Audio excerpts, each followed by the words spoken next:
Bientôt 9h30 sur Europe 1, le journal des médias avec Jérôme Ivanichenko. Bonjour Jérôme. Bonjour, et à la une ce matin, l'avenir de Money Drop sur TF1 ne tient plus qu'à un fil. La ministre de la Culture s'exprime après le canular homophobe de Cyril Hanouna. Et enfin, les hommages à Roger Moore se poursuivent à la télé après la disparition de l'acteur.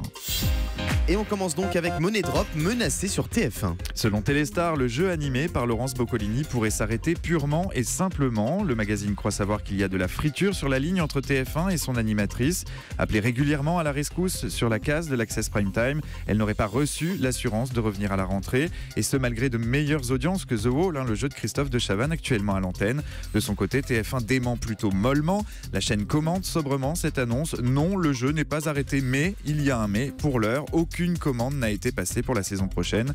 Si la une voulait ménager la chèvre et le chou, elle ne s'y prendrait pas autrement. Effectivement, la une qui vient d'engager une nouvelle héroïne de fiction. Elle s'appelle Marie Dalzotto, c'est une comédienne de 28 ans et elle est atteinte de trisomie.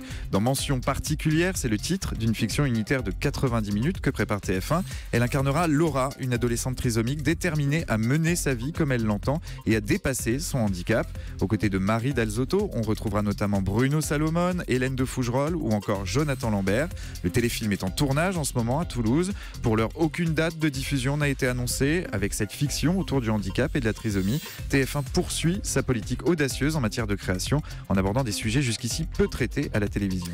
La ministre de la Culture s'exprime sur l'affaire du canular sur C8. Françoise Nyssen a pris la parole hier auprès de l'AFP. Pour elle, on ne doit laisser passer aucun dérapage, qu'il soit sexiste, raciste, antisémite ou homophobe, que ce soit à la télévision ou sur Internet. Une prise de position qui intervient une semaine après le canular téléphonique diffusé sur C8 dans l'émission de Cyril Hanouna. Sur le sujet, la ministre de la Culture explique qu'elle prend note des excuses exprimées par l'animateur, mais que ces excuses ne doivent pas remettre en cause la procédure de sanction engagée mardi par le CSA.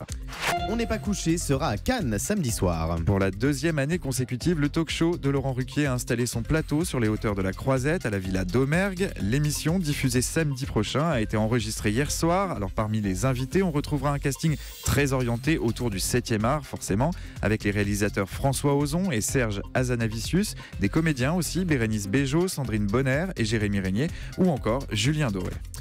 Au chapitre des droits sportifs, l'histoire d'amour entre France Télévisions et le rugby continue. France Télé a annoncé hier avoir prolongé son accord avec l'EPCR, l'instance qui organise les compétitions européennes de rugby.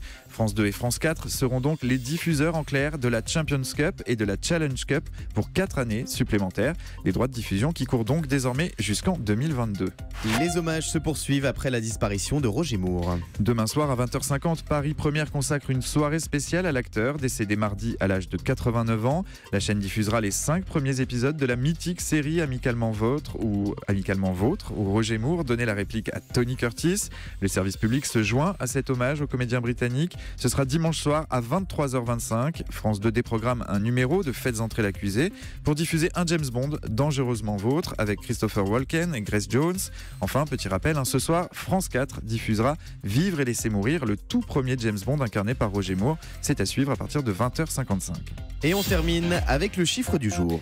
25 millions d'euros, c'est le montant du cachet de la chanteuse Katy Perry pour être jurée dans la nouvelle saison d'American Idol qui va redémarrer aux États-Unis. 25 millions d'euros, une somme colossale qui fait polémique aux États-Unis et qui fera sans doute rêver les personnalités approchées actuellement par M6 pour intégrer le jury de Nouvelle Star qui fera son retour d'ici la fin de l'année à l'antenne. 25 millions d'euros, c'est le montant du cachet donc de la chanteuse Perry pour être jurée dans la Nouvelle Star américaine, un montant bien moindre à ceux dont on parle pour les versions françaises de The Voice ou encore de la Nouvelle Star. Une somme qui fait rêver. Merci beaucoup Jérôme Ivanichenko.